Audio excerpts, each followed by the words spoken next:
नमस्कार, मैं हूं निवेदिता। गलवान घाटी में तनाव चरम पर है तो चीन और भारत का प्यार भी सातवें आसमान पर है। हम ऐसा क्यों कह रहे हैं, इसके पीछे एक खबर है जो आप भी जानते हैं और हम भी अच्छे से समझते हैं, लेकिन फिर भी हम अपनी बात उसी खबर से शुरू करते हैं। आपको मालूम होगा कि चीनी सैनिक लापता हो गया था, उसे भारतीय सेना ने पकड़ा था, फिर बाद में भारत ने चीन को सौंप दिया था। तो आप देख सकते हैं कि दोनों देश की सेनाएं एक तरफ प्यार दिखा रही हैं तो दूसरी तरफ मौत का सामान इकट्ठा कर रही हैं और युद्ध का अभ्यास भी कर रही हैं। तो आज हम आपको भारत का इक्का कहे जाने वाले और राफेल और चीन के खतरनाक फाइटर जेट J-20 के बारे में बता रहे हैं। इंडियन एयरफोर्स के बेड़े में शामिल राफेल सुरक्षा के लिहाज से बेहद अहम है और राफेल के भारतीय वायुसेना में शामिल होने से दुश्मन की धड़कनें तेज हैं। लेकिन चीन भी अपनी ताकत दिखाने की कोशिश कर रहा है।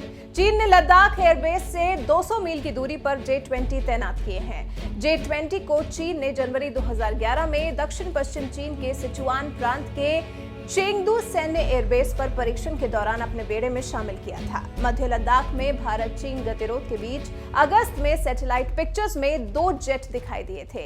एक रिपोर्ट के मुताबिक भारतीय वायुसेना ने सुखोई 30 MKI, MiG-29 और MiG-29K तैनात किया है। साथ ही अंबाला एयरबेस पर राफेल की तैनाती की गई है। अंबाला एयरबेस चीनी सीमा से सिर्फ 200 किलोमीटर दूर है। ये चीन को टेंशन दे रहा है। जानकारों की माने तो चीन के शस्त्रागार में J-20 सबसे लंबी दूरी की स्ट्राइक क्षमता वाला फाइटर जेट है।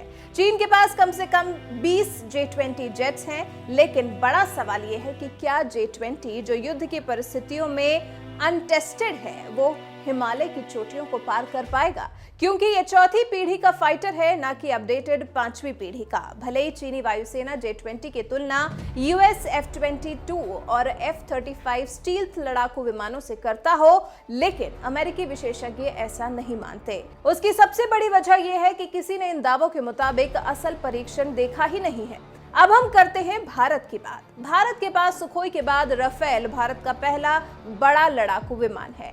राफेल जेट कई शक्तिशाली हथियारों को ले जाने में सक्षम है।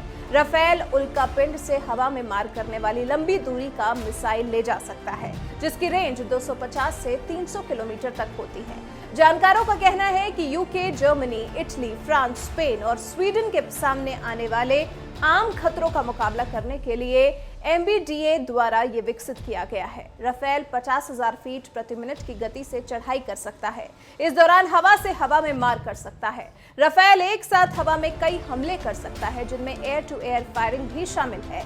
रक्षा मामलों के विशेषज्ञों की माने तो ये MICA air to air beyond visual range interception, combat और सेल्फ डिफेंस मिसाइलों जैसे हथियारों को संचालित करने में भी सक्षम है। लंबी दूरी तक हवा से हवा में मार करने वाली missile, meteor, hammer, modular rocket, laser bomb भी इसकी ताकत है।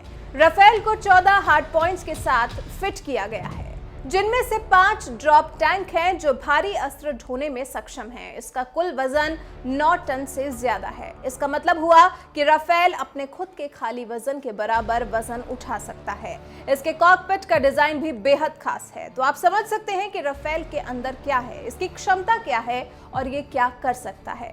वहीं J-20 की मारक क्षमता, सटीक निशाना और उसकी क्वालिटी क्या है, और इन खूबियों को देखने के बाद ये लगता है कि राफेल J-20 पर भारी पड़ता है।